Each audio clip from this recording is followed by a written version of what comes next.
Bonjour à vous, que Dieu vous bénisse de partout où vous nous recevez. Bienvenue à Exomat, ce merveilleux programme que nous avons l'habitude de tenir avec vous tous les jours, chaque matin. Bien évidemment, certains le suivent de manière en différé. Je suis heureux en ce nouveau numéro de pouvoir continuer avec vous ce message que nous avons commencé depuis pratiquement une semaine en parlant des familles. Mais là, nous sommes entrés dans un aspect particulier où nous traitons sur la question des conflits. Et depuis la fois passée, on a essayé de voir certaines vérités ou soit certaines choses liées au conflit ou soit leur nature ou même leur source. Et je serai heureux en ce nouveau numéro de continuer ce message en allant un peu plus en profondeur pour que nous comprenions les grandes vérités sur les conflits et surtout quelle est la pensée de Dieu derrière chaque conflit. N'oubliez pas ce que je vous ai dit, même au ciel, il y a eu un conflit entre Dieu et Satan. Et Dieu a chassé Satan du ciel. Donc s'il y a eu un conflit au ciel où tout est parfait, donc il peut aussi avoir des conflits entre les hommes sur cette terre. Alors restez connectés pour savoir comment Dieu aimerait nous voir réagir face au conflit et surtout pour passer à la réconciliation. Je vous retrouve dans quelques secondes pour aborder ce message. Je vais vous inviter à nouveau à lire avec moi la parole de Dieu dans Luc chapitre 12 à partir du verset 52. La Bible déclare ceci: « Car désormais 5 dans une maison seront divisés. 3 contre 2 et 2 contre 3. Le père contre le fils et le fils contre le père. La mère contre la fille et la fille contre la mère. La belle-mère contre la belle-fille et la belle-fille contre la belle-mère. » Jésus ici est en train de nous faire voir qu'il y aura des conflits dans les familles. Il est dans une maison de 5, 3 seront divisés contre 2. Il fait voir ici que ça arrivera que le père ait des tensions avec le fils, que la mère aussi puisse en avoir avec la fille. Et même, là, il évoque l'une des réalités les plus présentes dans nos familles, conflit entre belle-mère et belle-fille. La réalité des conflits. J'ai commencé ce message en vous faisant voir que les conflits, c'est une forme de combat ou de division qui se crée suite à des controverses qui se constatent. Lorsqu'il y a controverse, lorsque les gens ne partagent pas les mêmes idées, parce que je vous ai parlé de conflits d'idées, lorsque les gens poursuivent tous leurs intérêts, lorsque les gens poursuivent la position ou le positionnement, alors il y a naissance des conflits. C'est comme ça que la gestation de conflits se fait. Et c'est très important parce que dans les sociétés, dans les entreprises, dans les familles, dans les groupes d'amis, dans les écoles, il y a des conflits qui se créent. Je n'oublierai jamais là où j'ai fini mes humanités, à l'école Georges Simenon, on était d'abord à la direction de Gombe. Après, il y a eu un problème pendant l'année scolaire. La parcelle de l'école avait été vendue à cause d'un conflit politique entre le promoteur et une personnalité politique de ce pays à l'époque. Et lorsqu'il y a eu cette réalité-là, c'était en pleine année, alors on ne pouvait pas chercher un autre lieu pour mettre l'école. On nous a emmenés tous à l'école toujours notre école, mais à Kasavubu. Et je n'oublierai jamais les conflits qu'il y avait entre les élèves qu'on avait trouvé là et nous qui venions de Gombe. Nous qui venions de Gombe, on avait le complexe de dire que nous sommes de Gombe. Et ceux qui étaient de là aussi étaient complexés de se dire, et ils pensent parce qu'ils viennent de Gombe, ils sont plus que nous. Ici, c'est chez nous. Alors ça avait créé un grand conflit jusqu'au point où j'ai vu comment les deux préfets, le préfet de Kasavubu et le préfet de Gombe, se sont débattus pour essayer de gérer ce conflit. Je me rappelle à l'époque, ça créait même des bagarres chaque jour à la sortie entre les élèves de Gombe et les élèves de Kasavubu. Et je me rappelle même qu'ils ont eu à décider de séparer nos récréations. Donc, ceux de Gombe, on sortait à la récréation à 10h juste, jusqu'à 10h30, et les autres sortaient de 10h30 jusqu'à 11h. Donc, parce que nous mettre ensemble, créer des problèmes, des conflits. Même nos salles de classe étaient séparées. Malgré qu'on avait les mêmes sections, mais on ne se mélangeait pas. Ceux de Gombe on étudiait entre nous et ceux de Kassavoubou aussi entre eux, jusqu'à ce qu'à un moment, ils ont réussi à nous fusionner. Mais malgré cette fusion, ces séquelles étaient quand même restées au point où, je dirais même jusqu'après l'école, l'attachement était toujours lié à ces deux provenances-là. Donc ça avait créé vraiment un conflit qui n'a pas été vraiment géré de la meilleure de manière, malgré tous les efforts. Je vois comment est-ce que les instituteurs se sont battus pour gérer ce conflit, mais c'était un grand conflit. C'était vraiment un grand conflit, un très, très, très grand conflit. Alors, c'est souvent la réalité qui arrive lorsque on est dans des conflits et qu'on ne met pas la meilleure politique de gestion. Les conflits peuvent nous diviser. Je vous ai fait voir la fois passée, partant de Jacques chapitre 4, que les conflits peuvent avoir pour source l'égoïsme, ou soit nos propres passions. Les conflits peuvent avoir pour source la convoitise. Les conflits peuvent avoir pour source les mauvaises intentions. Les conflits peuvent avoir pour source l'infidélité aussi. Donc, il y a plusieurs éléments sources autour des conflits qu'il faudrait apprendre à voir, à étudier pour comprendre comment est-ce que nous pouvons le gérer. Alors, je l'avais dit, je vais parler de ce contexte, ou de ce concept, pardon, dans le contexte des familles. S'il faut entrer dans le contexte des familles, nous avons plusieurs types de conflits dans les familles. Nous avons beaucoup de conflits dans les familles. On se rend compte qu'il y a même des gens vivant dans la même famille qui ne se parlent pas. Des fois, étant pasteur, on traite beaucoup de conflits des familles comme ça. Et des fois même, il y a de ceux qui arrivent à regretter d'être nés dans la même famille que X, Y personnes. J'aimerais vous dire ceci, vous pouvez choisir un copain, vous pouvez choisir un mari, mais vous ne choisissez pas un frère, vous ne choisissez pas une sœur, vous ne choisissez pas une mère, vous ne choisissez pas un père. Donc, il faut toujours mettre un peu d'eau dans le vin lorsqu'il faut gérer le conflit des familles. Parce que la famille est le premier cadre d'interaction que Dieu a créé pour les humains. Tout être humain interagit en premier lieu avec sa famille. Donc, le premier environnement de votre interaction, de vos interactions, c'est votre famille. Donc, si vous gérez mal les conflits familiaux, alors là, vous risquerez d'empiétrer votre destinée, vous risquerez de vous bloquer à un certain niveau.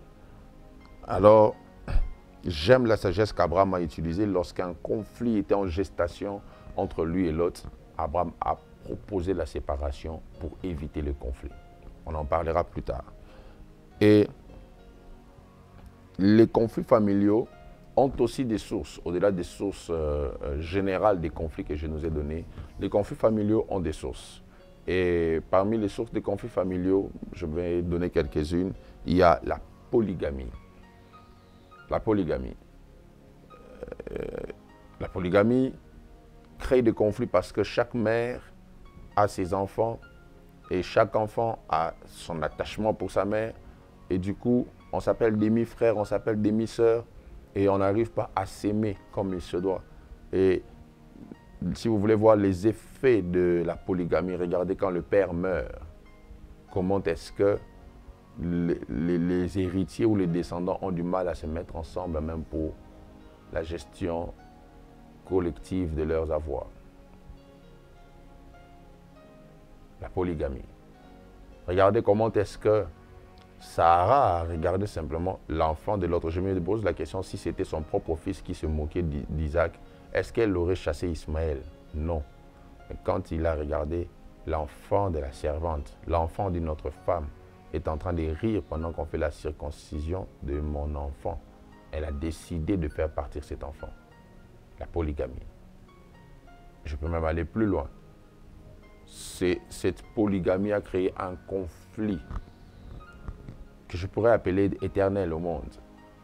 Jusqu'aujourd'hui, les descendants d'Ismaël et les descendants d'Isaac ne s'entendent pas. Les musulmans et les chrétiens ne s'entendent pas. Pourquoi? la polygamie. Donc un conflit s'est pérennisé à cause de la polygamie.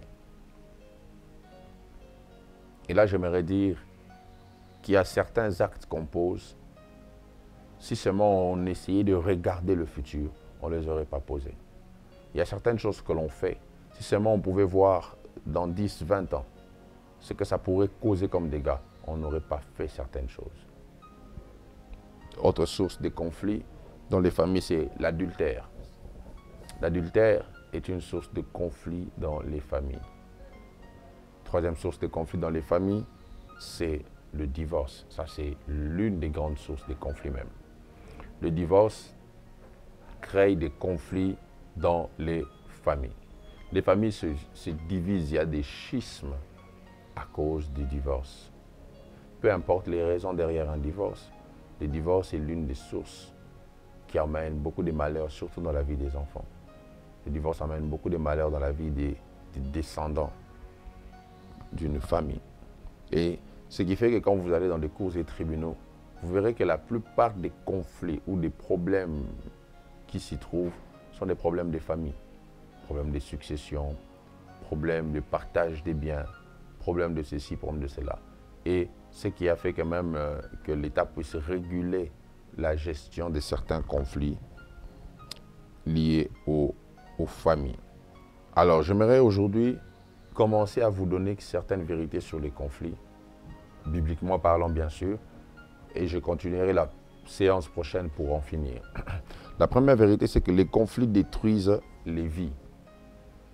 Lorsque vous ne gérez pas bien les conflits, ils finiront par vous détruire. Regardez ce qui est arrivé à Caïn. Sa mauvaise gestion, Dieu lui a suggéré de ne pas suivre la voie du péché qui s'est couché à la porte de son cœur. Mais Caïn n'a pas voulu écouter Dieu. Et la mauvaise gestion de ce conflit a fait que Caïn a tué et Dieu l'a écarté. Dieu l'a mis de côté parce qu'il avait tué son propre frère. La mauvaise gestion des conflits, mes frères et sœurs, ou soit les conflits détruisent des vies. À cause de cela, Caïn a marché toute sa vie dans la malédiction parce qu'il avait mal géré un conflit. Deuxièmement, il y a des gens qu'il faut garder loin pour éviter d'être en conflit avec eux. Mes frères et sœurs, la sagesse ne traite pas seulement les problèmes. La sagesse évite aussi certains problèmes. Des fois, traiter un problème peut vous prendre plus de temps que l'éviter. Et vous devez savoir que pour vaincre certains conflits, vaincre certains problèmes, vous devez éviter simplement de vous retrouver dans des conflits. Et pour éviter de vous retrouver dans des conflits, vous devez mettre certaines personnes loin de vous. Mettre certaines personnes à distance. Les garder à 5000 mètres même, je dirais, de vous. C'est ce qu'Abraham a fait, je l'ai dit tantôt. Il a vu comment ses serviteurs et ceux de l'autre commençaient déjà à se chamailler à cause du troupeau. Abraham a compris qu'il y a gestation d'un conflit ici. Qu'est-ce qu'il a fait? Il a proposé une séparation. Il a proposé une distance. Il a proposé qu'il se sépare de Lot. Et ça a évité le conflit. Au point où le jour où Dieu est venu parler avec Abraham sur ce qu'il voulait faire à Sodome et Gomorrhe, Abraham a prié pour Lot. Pourquoi? Parce qu'il n'était pas en conflit avec lui. Tu auras du mal à prier sincèrement pour quelqu'un avec qui tu es en conflit, sans que tu l'aies pardonné. Et des fois, pour ne pas être en conflit avec certaines personnes, mettez-les loin de vous.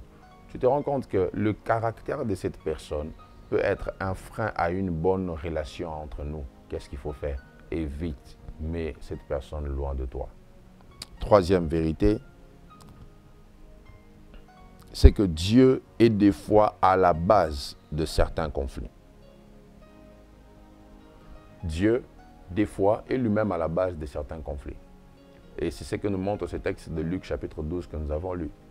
C'est Jésus lui-même qui annonce des conflits qui vont se créer dans des familles. Donc, souvent, ça arrive que Dieu soit lui-même à la source ou à la base des conflits. Parce que c'est des fois par des conflits que naissent des grandes destinées, des grandes ascensions. Des fois, c'est à cause d'un conflit qu'on a mis certaines personnes en dehors des maisons et c'est en allant en dehors de leur maison qu'ils ont connu leur destinée et ils ont réussi. C'est à cause d'un conflit que Jacob a fouillé la maison. En fouillant la maison, il a rencontré sa destinée, il est devenu riche et Dieu l'a mis au large. C'était parti d'un conflit. C'est à cause d'un conflit que Joseph a été vendu. Ayant été vendu, il est devenu une personne importante en Égypte et après, il a aidé sa famille. C'est parti d'un conflit. Donc des fois, Dieu lui-même est derrière les conflits qui se créent pour pouvoir emmener certaines personnes à leur destinée. Parce que des fois, les conflits nous sortent de la zone de confort pour que nous entrions pleinement dans notre destinée. Vous imaginez, tout l'amour de Jacob ne pouvait pas emmener Joseph dans sa destinée. Il a fallu qu'il y ait un conflit créé par la haine de ses frères pour que Joseph se retrouve dans sa destinée. Des fois, vous devez simplement savoir que Dieu crée aussi des conflits autour de nous. Dieu, des fois, crée lui-même des conflits. C'est ce qu'il a fait aussi dans Genèse chapitre 11, à la tour de Babel. Les hommes voulaient construire une tour qui devait aller jusqu'au sommet, toucher le ciel. Aujourd'hui, je peux représenter ça par des gratte-ciel. Mais pendant qu'ils étaient en train de faire leur projet, Dieu regarde et dit, rien ne peut arrêter ces hommes. Qu'est-ce qui peut mieux les arrêter? Le conflit. Dieu crée une zizanie dans le langage. Ils ne se comprenaient plus. Le conflit est entré et le projet s'est arrêté. Donc Dieu peut être à la base des conflits. Quatrièmement, je vais commencer à chuter par là. Dans la pensée de Dieu, tout conflit entre les humains peut être réparé.